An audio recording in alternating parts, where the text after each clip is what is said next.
You fire me for talking about unionizing. I'll spill all your dirty secrets. This is a bit of a long one. Please bear with me to the end. I used to work for a plasma collection center back from 2008 to 2010. Even though I was a certified phlebotomist, I was placed up in reception and I slowly worked my way up to senior receptionist and trainer. I was also training for quality control and was known for keeping detailed notes of issues that were in need of fixing / training, which I would forward on to management.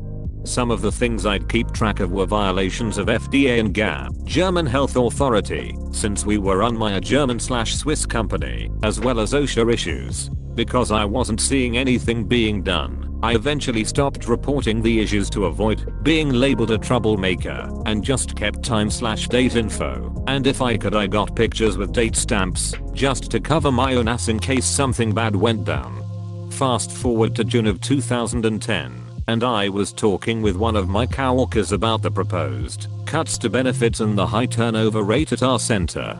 They were complaining to me about being afraid to call in sick because others had been fired for it, and I mentioned that they were putting donors in danger by us being sick, since we weren't allowed to wear face masks unless we were in the back in the donor area, and even then it was the clear face shields to prevent getting hit if someone leaked on us. Without thinking about it, I talked about how unions protected against this sort of thing in other medical fields, and how that might be something we should consider to help protect us. The coworker got weirdly quiet, but I figured it was because I was talking about a subject most people don't like talking about.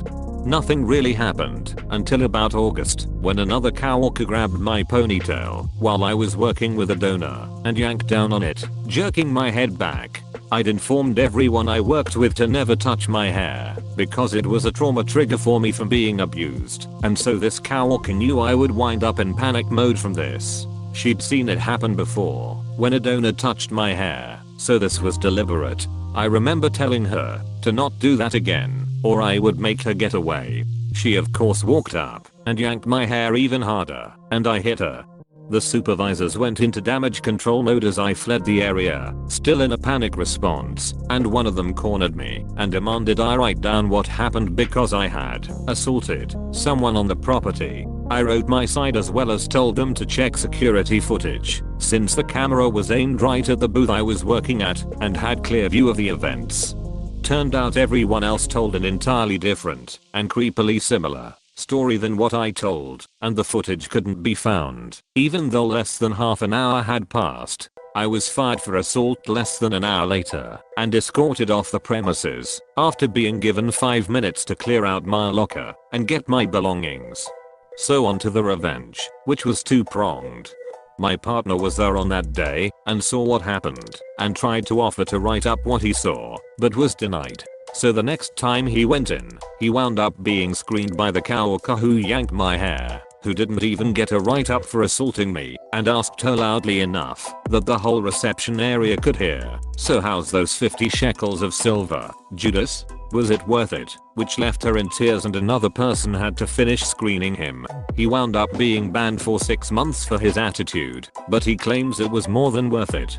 While this was going on, I had been reaching out to the various organizations and departments that oversaw plasma donation and collection, the FDA, OSHA, CDC, GAP, and the like. I informed them of the fact that we always cleaned prior to an inspection, but we didn't keep things that clean day to day, and suggested a surprise inspection should be in order. I also handed over copies of everything I'd collected and tried to report, but always got shut down.